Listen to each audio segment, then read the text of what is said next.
GNC, America's Black News Channel. Watch 15 minutes. Share with everyone. Finally, news that speaks to us. Joining me now is Seft Hunter, Director of Black-Led Organizing at Community Change. He is here to talk about how the Fed might want to reconsider its plan to actually raise interest rates. So, Seft, welcome to Amplified. I want you to back all the way up with our econ lesson here and describe for us the ways that first of all, the interest rate is tied to inflation and how that ultimately materially impacts Black and brown people with regards to jobs, as we're talking about, and other marginalized folks. So give us like your 2-minute primer on how all this flows together and why the Fed's decision here could be so consequential for us.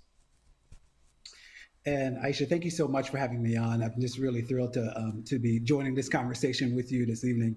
And I think in part, like what we're talking about are issues that deeply impact our communities. But in many ways, they're issues that, as you know, everyday Americans, Black Americans, we may not as often be aware of, right? You know, we're having a conversation about inflation, and oftentimes, and if I'm at a bar and I'm talking about inflation with colleagues, they're probably going to shut down, right?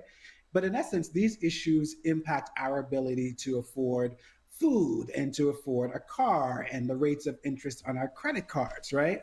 And in part, in essence, we're talking about things that touches almost all areas of our lives.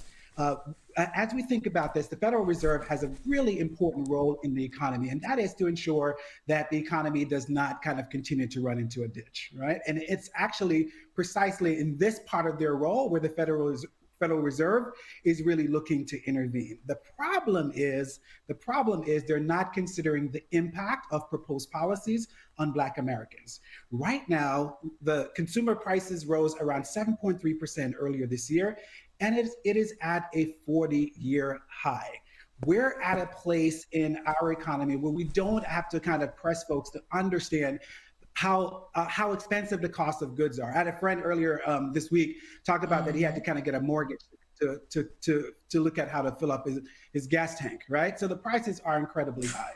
The challenge is, what should the Federal Reserve do about it? What should the Biden administration do about it? And in essence, what we're advocating is that the Federal Reserve really needs to look at its dual mandate, right? Some of us are aware that the Federal Reserve can actually cap interest rates, and that part of their role is commonly known. What is not also known, what is not often known, is that the Federal Reserve is also responsible to focus on full employment.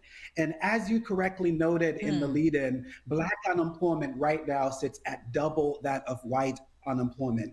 And we're not at a space in our economy wherein the Federal Reserve and the federal government, for that matter, need to kind of pull back on the kind of fiscal measures to ensure that Black folks who are currently excluded from the economy can have the opportunity to participate as well. You know, in that ChangeWire article that I mentioned, a piece that stuck out to me was this. Take a look at this. So essentially, what the Federal Reserve is saying is that they're willing to slow down the economy and throw Black workers under the bus for inflation that's caused in large part, though, by corporations. So please explain this and break that piece down. Yeah, and so kind of what's happening, folks are thinking that prices are just arbitrarily being raised.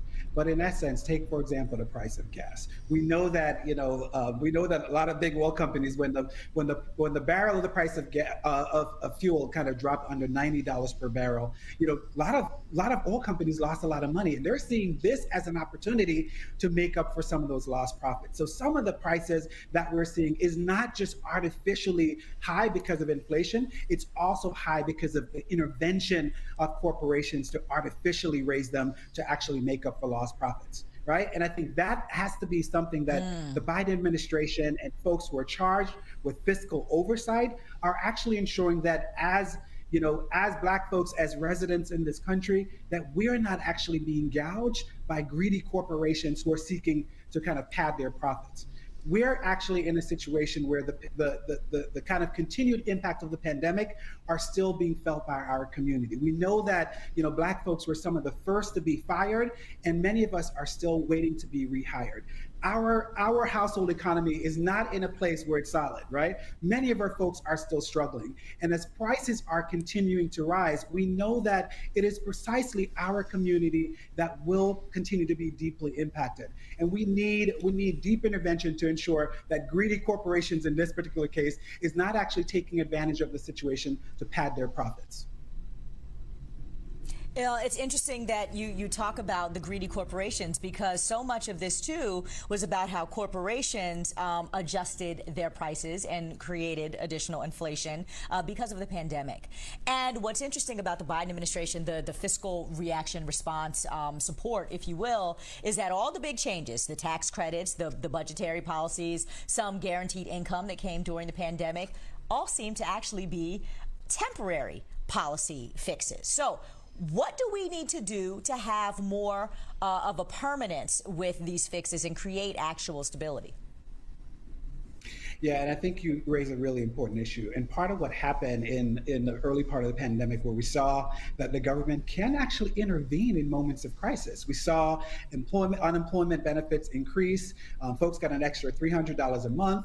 We saw the child tax credit shift from like an annual deduction at the end of the year to being like a monthly payment, right? And all of that is rolled back. And I got to tell you, Aisha, I think that is actually intentional.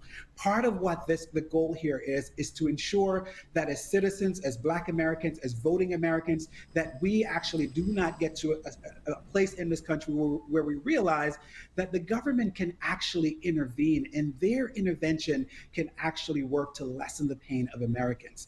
And when that happens, it actually changes the social contract. So the fact that these issues, these inducements and benefits were actually pulled back prematurely was intended to ensure that we did not kind of get to a level where we become too dependent on these initiatives.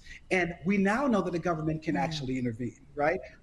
Later this year, we will have the opportunity to go back to the polls to determine who controls the future of Congress, the House, and the Senate.